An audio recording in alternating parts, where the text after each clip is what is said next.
Hi, I'm Dan from Bar Events UK and welcome to another episode of Around the World in 80 Drinks. Sorry we haven't been online for a few months, and even more apologies to Varun, who's up next, for not sending this live earlier. We've had this in the bank for probably a few weeks now. We've been a bit busy over here in the UK with the events industry kicking back off. That's no excuse, we need to get this live. So Varun, massive apologies. Let's roll VT. Varun, thank you so much for joining us on Around the World in 80 Drinks over in India. How are you? Very good, Dan. Thank you for reaching out, and it's a cool platform to be in. Good. No, thank you so much for joining us. Whereabouts are you in India? India, right now, you've been watching the news, right? It's been a mess, but still we are trying to cope up.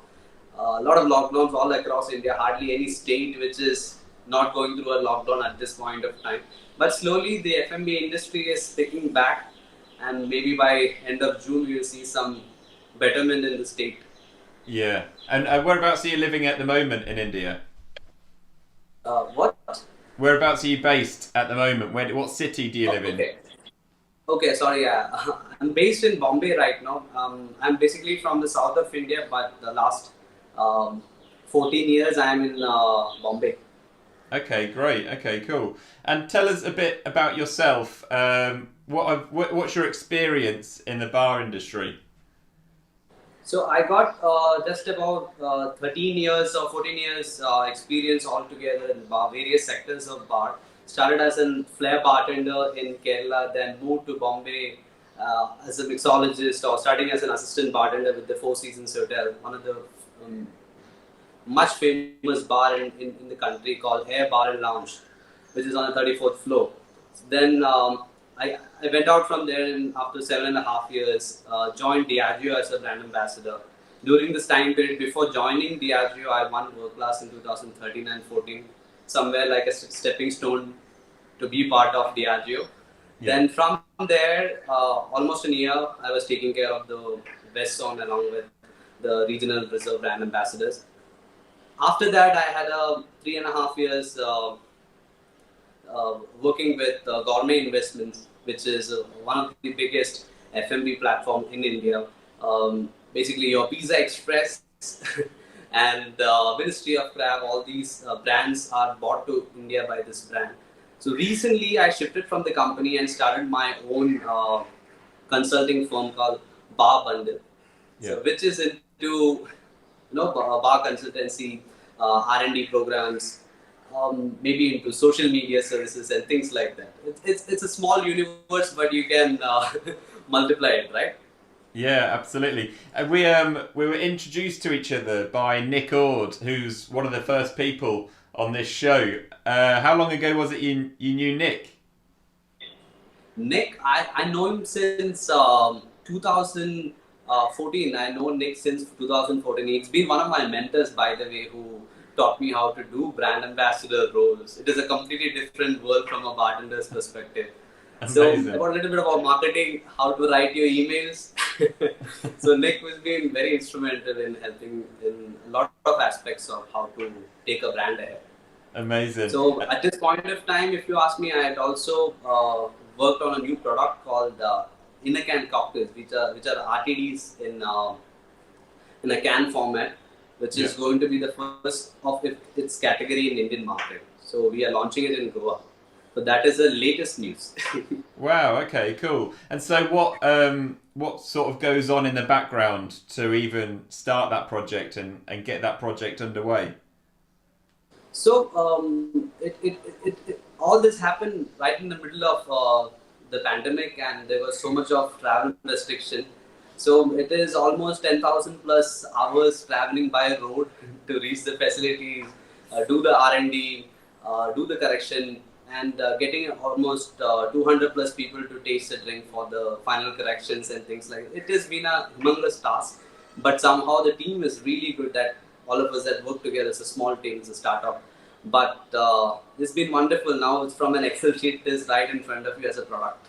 Yeah, amazing, exciting. So talking about cocktails then, what are you making for us today?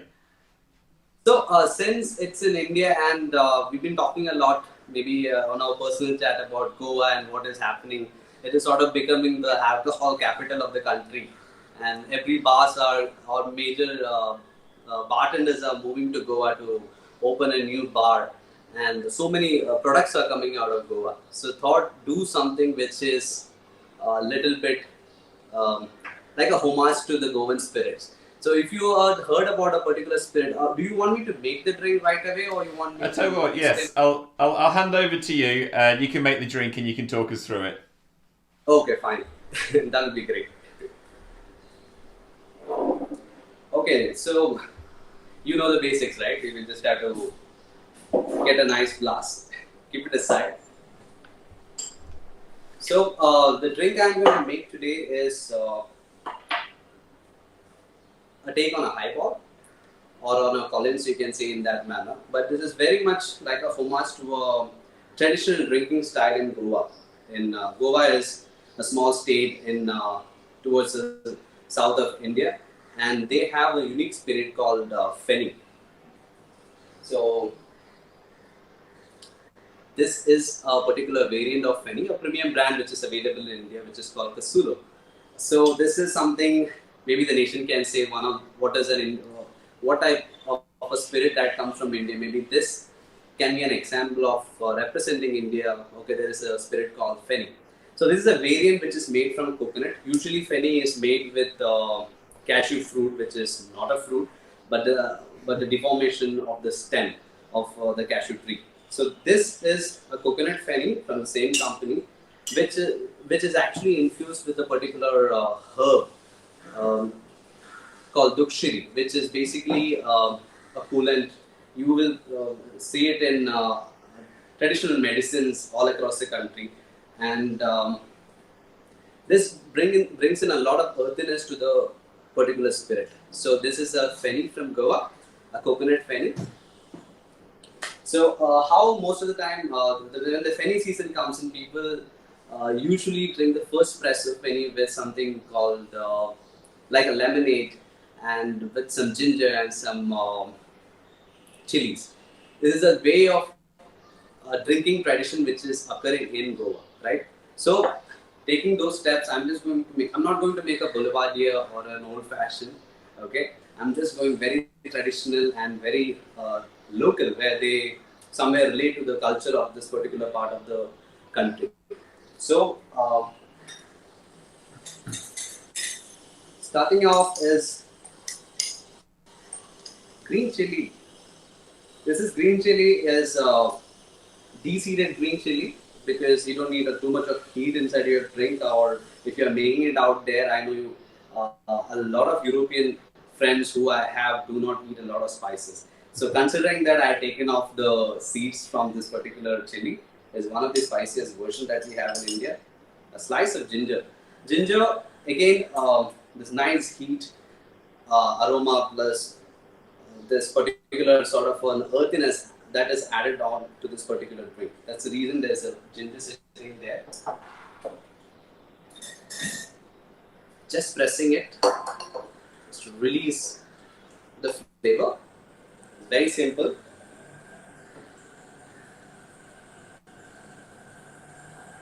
And this is around 10 ml of lime juice, not more than that, because I'm going to use another ingredient into it. 10 ml of lime juice. And of course, it's not very Goan, but as a cactus syrup, which is recently introduced to India. But when we tried it, this is something that I felt, along with pineapple or some sort of tropical fruits. Along with that, this is one of the syrups that I felt like can be used properly for this particular drink. So I'm using it on 10 ml.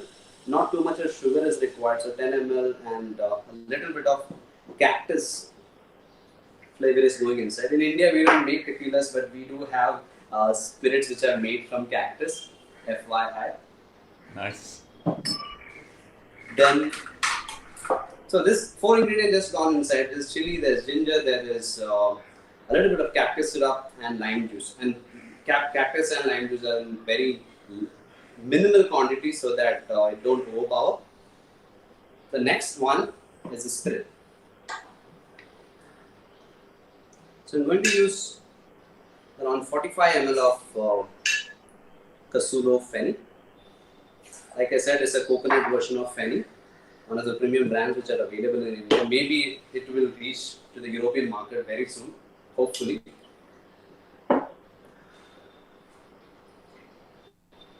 So all these ingredients are in. I'm just putting in some ice.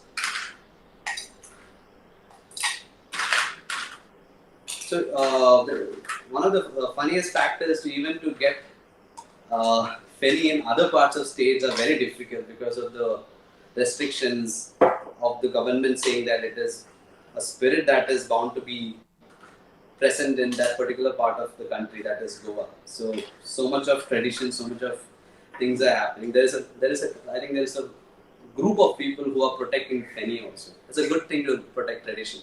Yeah. So yeah, drink inside. Just filling this glass with ice. In India, if you notice, a lot of people don't consume a lot of ice because the quality at times, people don't use ice. It's been always hot water, teas. So you need to educate people how to make good ice. But a lot of bars have their own good quality ice, so ice is not an issue.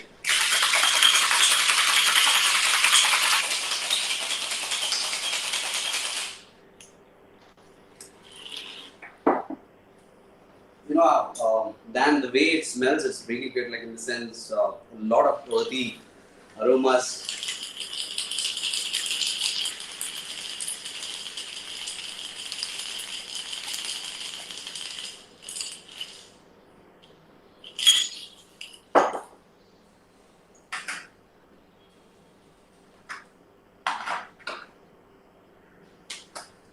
And to finish off, so if you hear, I told you like people here make or mix this drink with lemonade, right? So I'm just giving a little change to it. I'm using bitter lemon, which is again a newly introduced product to Indian market. Wow. So it's around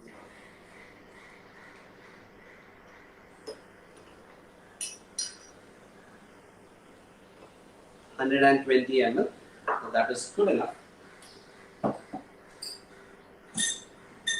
So my bar is a little bit, it's a makeshift bar, right? So I need to twist and turn around to make these wonderful drinks. Okay. You've done well. So you know this process. I don't have to explain you why I'm doing this. So this is.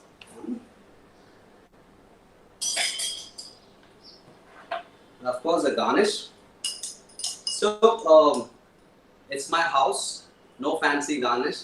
So I'm going to use a lime wedge, which actually goes very well with how they usually drink it in Goa, right? So I'm using a lime wedge over here, just placing it till top, and that's it.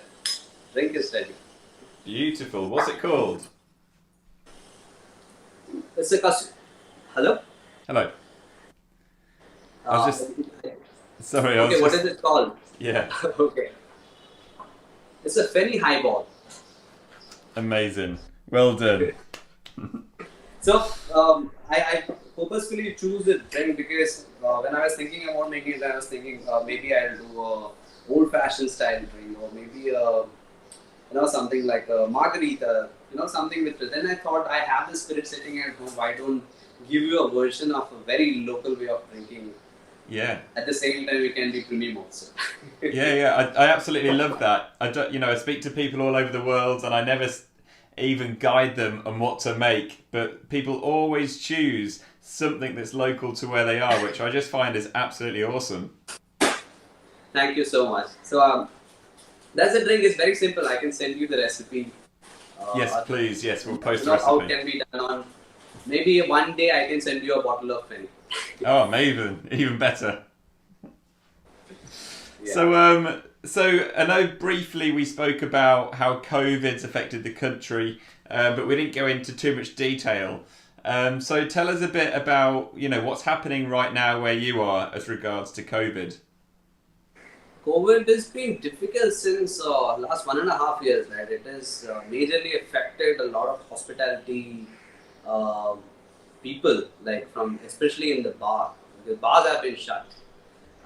at least restaurant. I'm not saying that it is good for restaurants, but somewhere food is something that is still working because you can do home deliveries of food.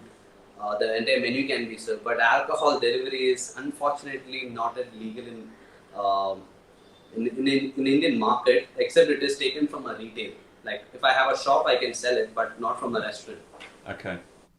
So that has been very difficult. A lot of people have lost job, but to an extent, I just want to add on to it. Like I know this because I'm also part of a small organization in India called Indian Flair Bartenders Association. It was to nourish. It started as an organization to nourish flair bartending skills in India. I started with flair, then eventually moved into knowing cocktails or building that knowledge. But somewhere we felt it's an art, it's a skill that needs to be preserved. Yeah. So later on, once COVID hit, we evolved. We said, it can't be something only to promote flair, but overall to take care of the entire hospitality industry. So last year we were able to help people who don't have the option to buy food or maybe give a month's rental. Some or the other way, we are able to send them money from their account after verifying to the correct channels. So we are trying to push this activity and make it bigger so that it unites. Something like this can unite the entire nation together without saying it is either flair bartending or it is mixology. Everybody coming in one platform. So Yeah. there's a good and there's a bad happening. So bad is the COVID scenario. Good is trying to unite the entire nation's bartending community together. Yeah, So, that's perfect. Sorry, I interrupted you there. You carry on. Tushi, that is something. But COVID vaccination drive is on. Slowly, I believe by end of this month, bars should open and fully come back to their full functionality. And there will be a lot of job opportunities. I think will be going to happen. Like we always say, stay strong. Anything, just call us, speak to us. Don't people go into very negative mode. What is after this? And I don't have a job. But when you speak to somebody, there might be an option that comes up and pops up for this market. Yeah. So keeping it all together.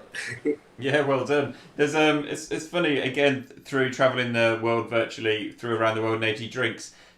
This really has brought the bartending communities across the world together. And I know there's a couple of places in the States and some other people in some other countries were doing a similar sort of thing to you, where they're literally looking after their own and they're caring for the people that are out of work in the hospitality industry, which is probably one of the industries that's been hardest hit throughout all this. So yeah, it's great to hear that you're doing the good work over there in India.